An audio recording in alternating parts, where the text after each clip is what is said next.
First Contact and Hidden Strength. Ambassador Sarah Chen stood at the viewport of the Terran diplomatic vessel Horizon, watching the crystalline spires of the Galactic Council's headquarters shimmer against the backdrop of a violet gas giant. Her reflection showed no sign of the exhaustion she felt after months of preparation for this moment. Humanity's first official contact with the wider galactic community had to be perfect. "Vital signs elevated again, Ambassador," murmured Dr. James Rodriguez, the mission's chief medical officer. He discreetly adjusted the suppressor patch behind her ear, the device that helped mask humanity's natural biological signatures. "Remember to breathe normally." Sarah nodded slightly, maintaining her diplomatic composure. The Council didn't need to know that her elevated heart rate was actually the baseline for humans, or that her body temperature would seem feverish to most species. That information, like so many other aspects of human physiology, had been carefully obscured in the First Contact protocols. The Horizon docked with practiced precision at the Council station. Sarah led her small delegation through the airlock, where they were greeted by a delegation of various alien species. The Meridian, tall crystalline beings who served as the Council's primary diplomatic corps, stood at the forefront. Their translucent forms shifted through subtle colors as they communicated. "Welcome, children of Earth," the lead Meridian's translator projected. "We are honored to receive your species into the galactic community." Sarah bowed precisely 30 degrees, not too submissive, not too proud.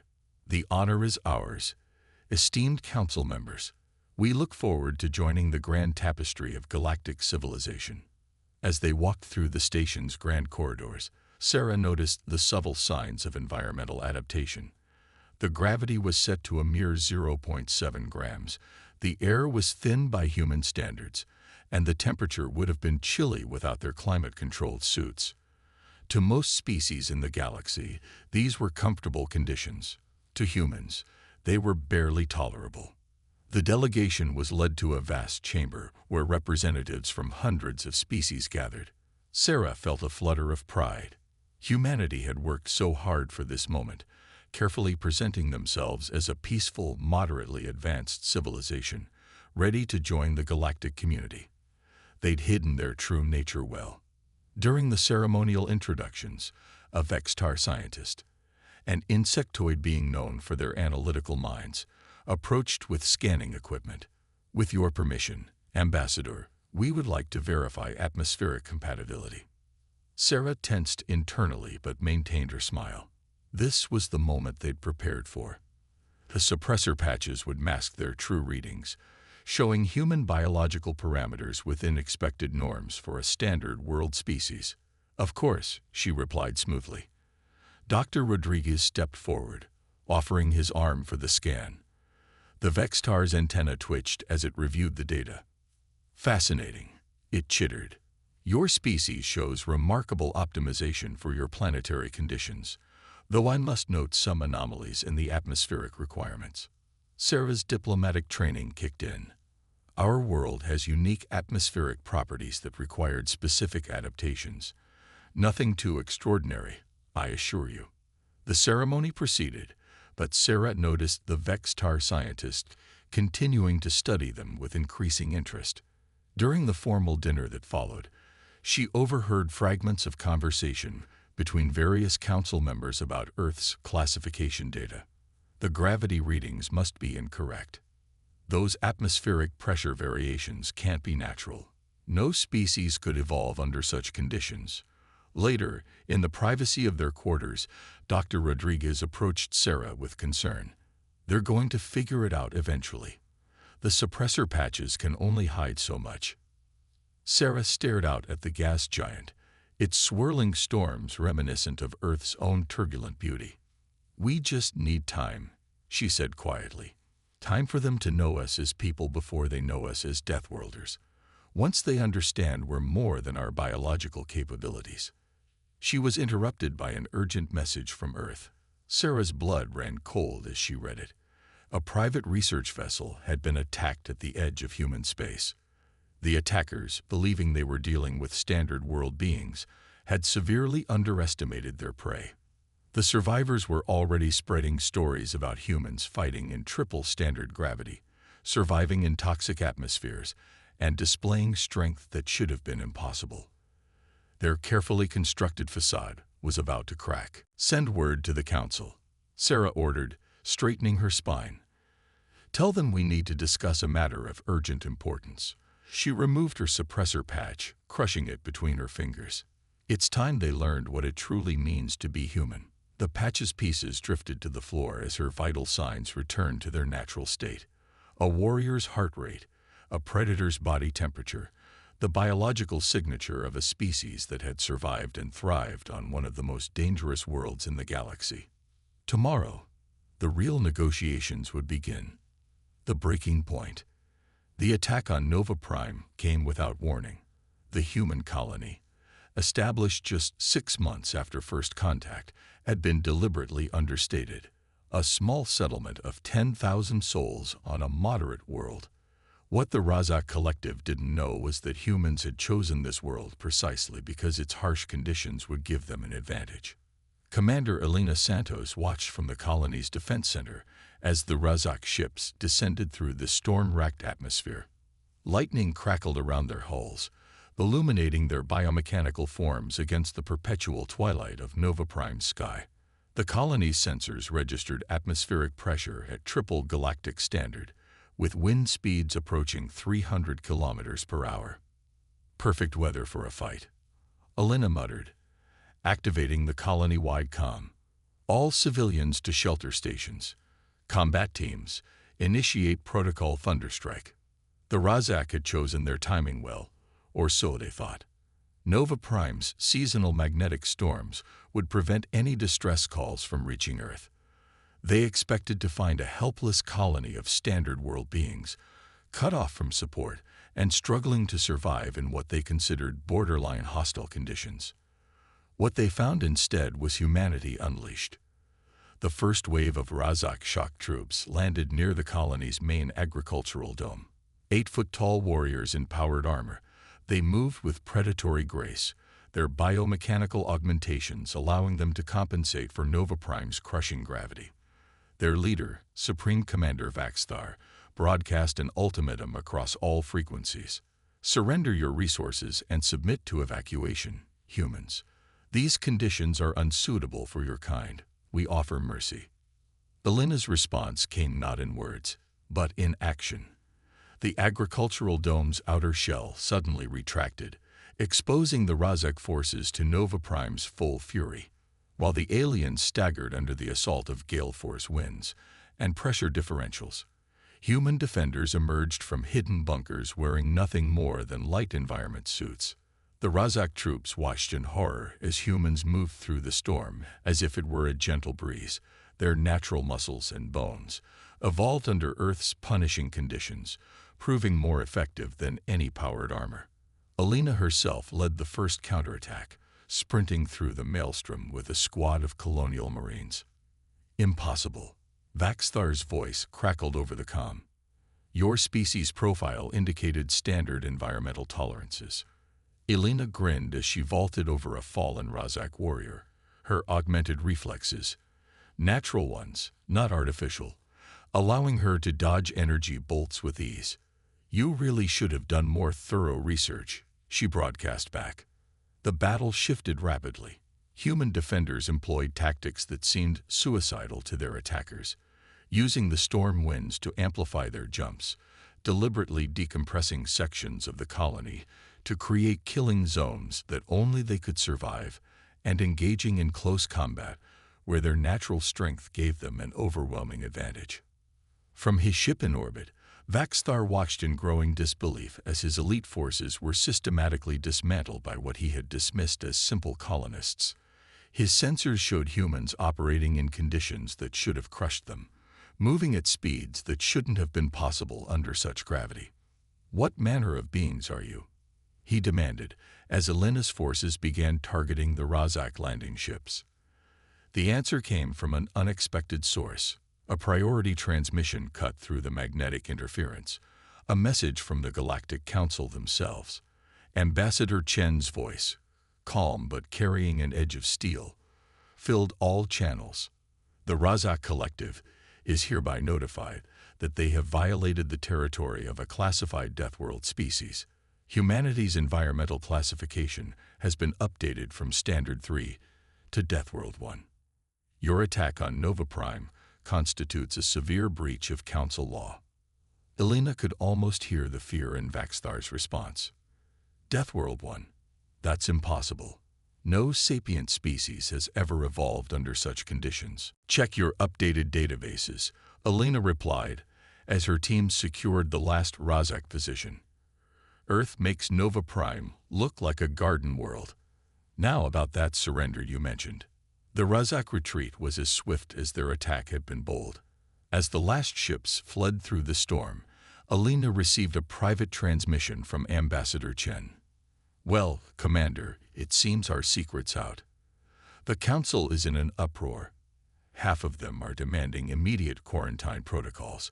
The other half want to establish military alliances.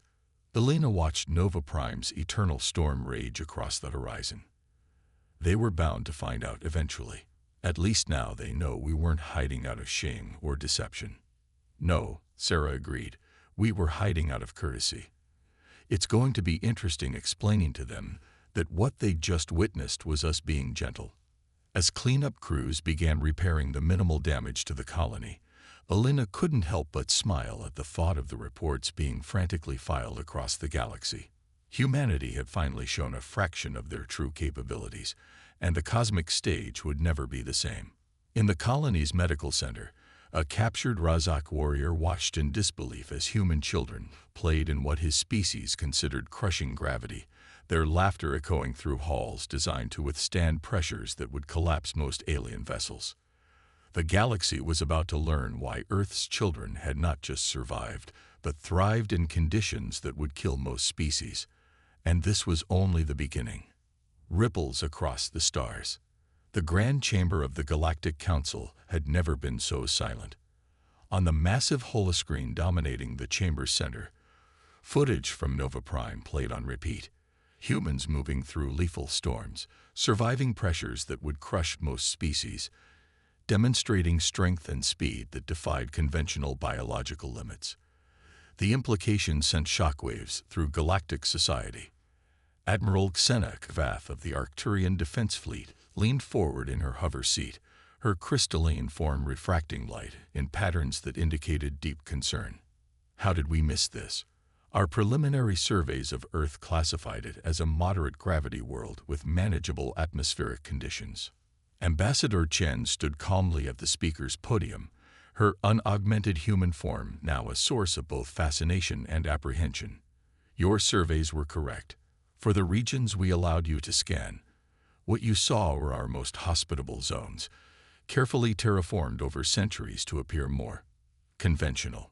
The chamber erupted in murmurs as Sarah activated her own holographic display. The image showed Earth in its true glory. Vast storms larger than continents, gravity wells that would cripple most species, and atmospheric pressures that could crush standard environmental suits. This, Sarah continued, is our home. What you categorized as uninhabitable zones are where most of our population lives. The Nova Prime colony wasn't struggling to survive in those conditions. They chose that world because it felt like home. A Vextar scientist, the same one who had scanned the humans during first contact, stepped forward. But the biological implications, your species shouldn't be possible. The energy requirements alone for your cellular structure are perfectly normal for us.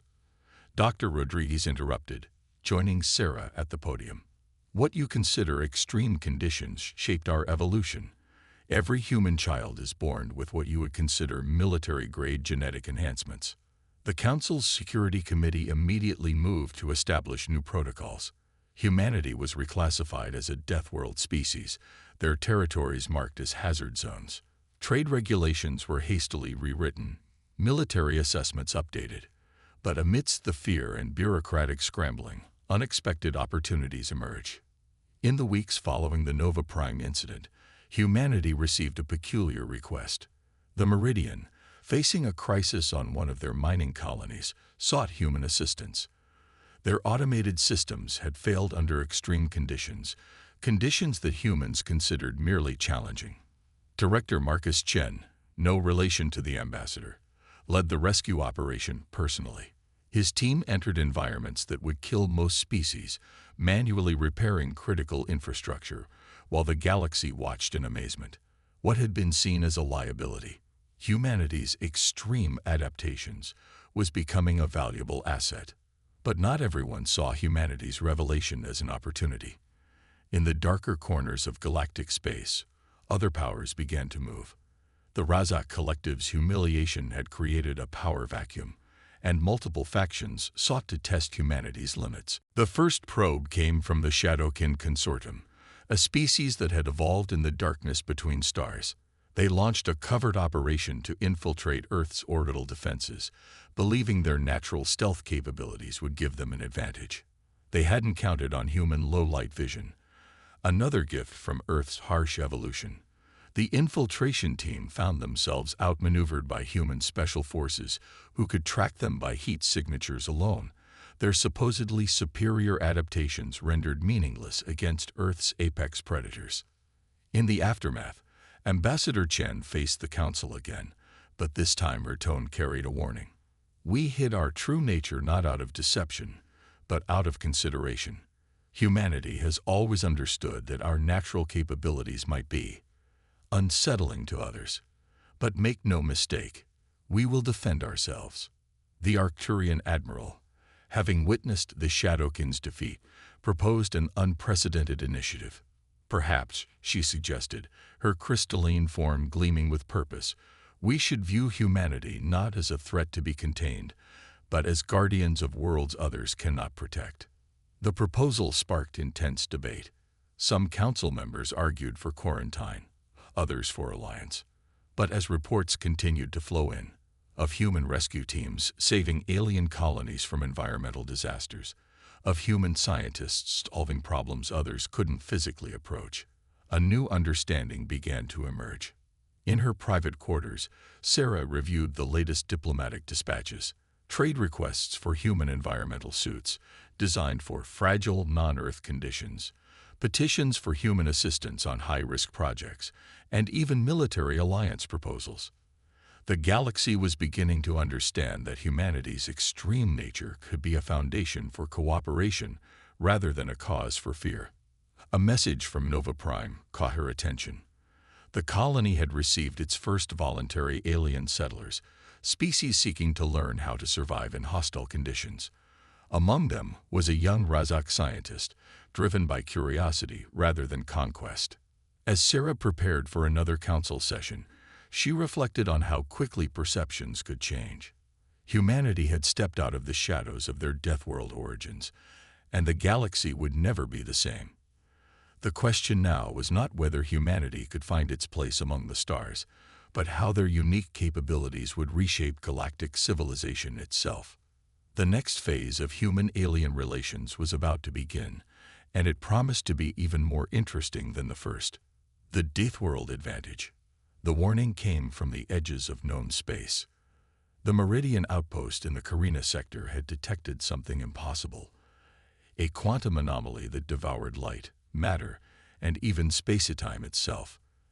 As the phenomenon expanded, consuming entire solar systems, the Galactic Council faced a threat beyond their comprehension. Dr. Maya Patel stood in the observation deck of the research vessel Prometheus, watching the anomaly pulse with impossible colors. As Earth's leading quantum physicist, she had been dispatched along with a joint human-alien science team to study the phenomenon. The alien scientists, confined to their heavily shielded chambers, marveled at how she could work directly in the anomaly's presence. The radiation levels alone should be fatal, remarked Khazar, a Vextar physicist, through the communication system. Yet you humans seem almost comfortable here. Maya smiled grimly as she checked her readings. When you evolve on a planet that bombards you with radiation daily, you develop certain resistances. Earth's magnetic field fluctuations make this look tame. But even humanity's natural resilience was about to be tested to its limits. The anomaly was growing exponentially, and conventional containment methods had failed. The Council's evacuation orders came too late for many worlds caught in its path. That's when Admiral Helena Reyes proposed what many considered a suicide mission. If we can't stop it from the outside, she argued before the Council, we'll have to go in. The plan was audacious. The Prometheus, crewed entirely by humans, would penetrate the anomaly's event horizon. While other species' technology failed under the extreme conditions, human-designed systems, built to withstand Earth's natural challenges, remained operational. Maya led the scientific team, working to understand the anomaly's nature, while Admiral Reyes coordinated with the multi-species fleet, maintaining a perimeter around the phenomenon. The mission's true scope became clear only after they breached the outer layer of the anomaly. It's not natural, Maya reported back, her voice steady despite the gravitational forces threatening to tear the ship apart. These quantum signatures, they're artificial. Someone created this. The discovery shocked the galactic community. An ancient species, the Council theorized, must have created the anomaly as a weapon or failed experiment. But understanding its nature didn't make stopping it any easier. Inside the anomaly, the Prometheus crew faced conditions that would have instantly killed any other sapient species. Gravity fluctuated between crushing force, and zero-G radiation levels soared beyond measurable scales. The very fabric of space twisted in ways that defied physics. But humans, shaped by Earth's relentless evolutionary forge, endured. Where other species' bodies would have collapsed, human bones evolved to withstand Earth's punishing gravity, held firm. Where others would have succumbed to radiation poisoning, human cells, adapted to Earth's harsh radiation environment, continued functioning. Maya's team worked tirelessly, their natural resistance to extreme conditions proving to be the key to understanding the anomaly's weakness. They discovered that the phenomenon was maintained by a network of ancient quantum generators hidden in the heart of the maelstrom. We can shut it down, Maya reported to the Council, but someone has to manually override each generator. The conditions inside. No artificial protection will survive. The implication was clear. Only humans could physically reach the generators. Only their natural adaptations would allow them to survive long enough to complete the mission. Admiral Reyes didn't hesitate. She assembled a volunteer team, engineers, scientists, and specialists who would have to navigate conditions that made Earth's worst environments seem hospitable. The galaxy watched in awe as human teams penetrated deeper into the anomaly. Without powered armor, without artificial enhancements, protected only by their evolved resilience and determination. One by one, they reached the generators. One by one, they shut them down. The cost was high. Not every volunteer returned. But as the anomaly finally began to collapse, the galaxy witnessed something unprecedented. The power of natural evolution from a death world saving countless lives across the cosmos. In the aftermath, the Council chambers were filled with a new kind of silence. Not fear of humanity's capabilities, but profound respect. Species that had once viewed humans as dangerous primitives now saw them as guardians, protectors against threats that no other race could face. Maya, recovering in the Prometheus medical bay, received messages from across the galaxy.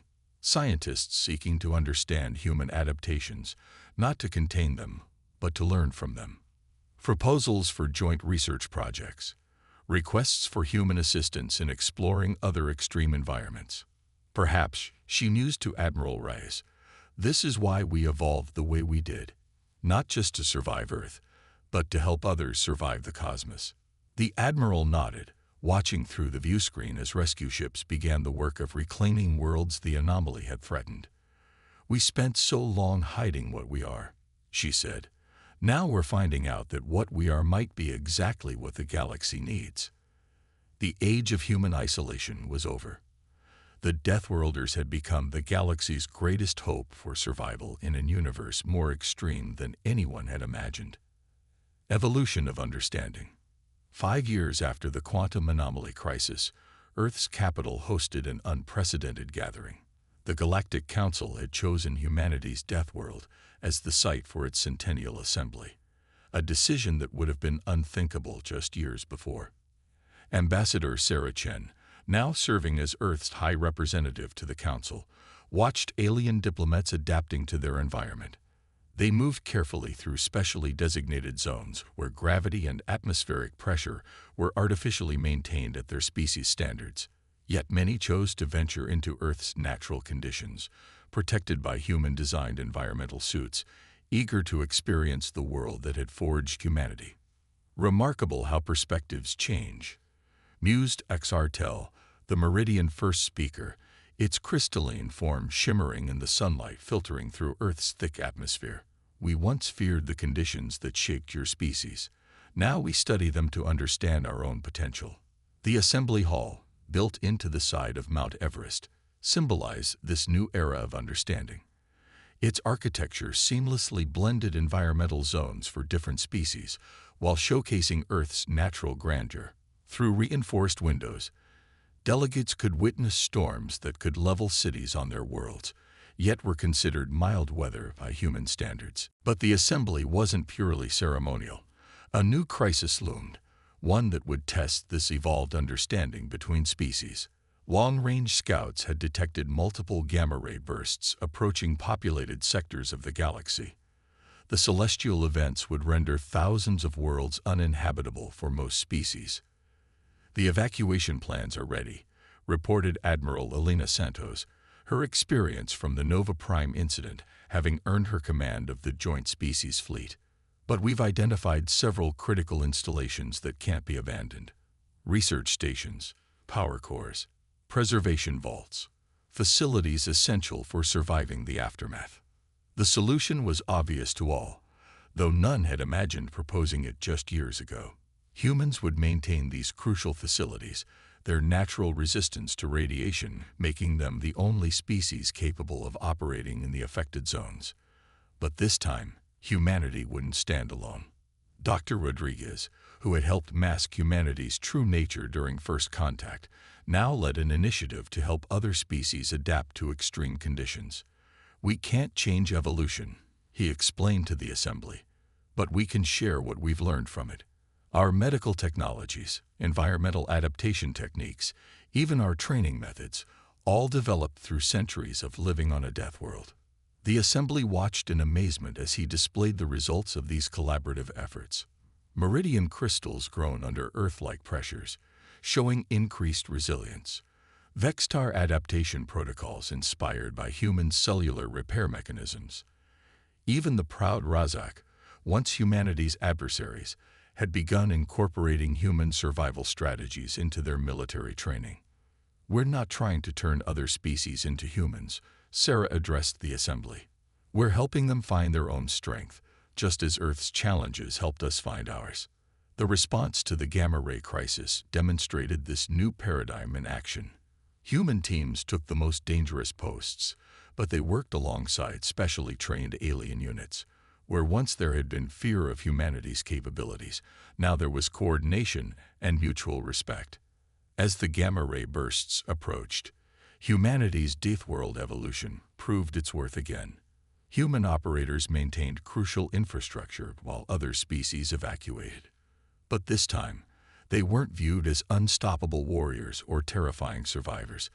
They were seen as protectors, using their natural advantages to safeguard galactic civilization.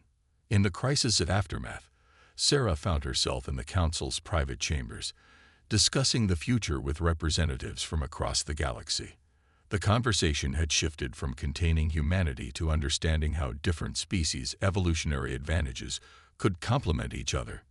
Perhaps, suggested the Vextar ambassador, we were wrong to categorize worlds as death or garden. Every environment shapes its children differently, and every adaptation has its purpose. Sarah smiled, remembering the fear in these same chambers when humanity's true nature was first revealed. We've all evolved to survive, she agreed. The real question is not what challenges shaped us, but what we choose to do with the strength those challenges gave us. As the assembly concluded, a new addition to the Galactic Charter was ratified. The classification Deathworld was officially retired, replaced by a more nuanced system acknowledging the unique advantages of different evolutionary paths.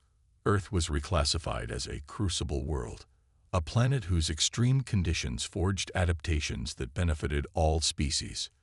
From the peak of Mount Everest, Sarah watched ships from across the galaxy departing Earth's atmosphere, each carrying lessons and technologies born from humanity's evolution.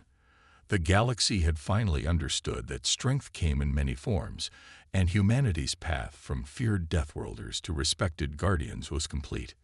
Yet this wasn't an ending. It was a beginning. As new challenges emerged in the vast cosmos, the combined strengths of all species, each shaped by their unique evolutionary paths, would face them together. Humanity's great revelation had ultimately led to something far more powerful than their individual capabilities, a galaxy united in diversity, ready to face whatever the universe had in store. The age of isolation was over. The age of understanding had begun.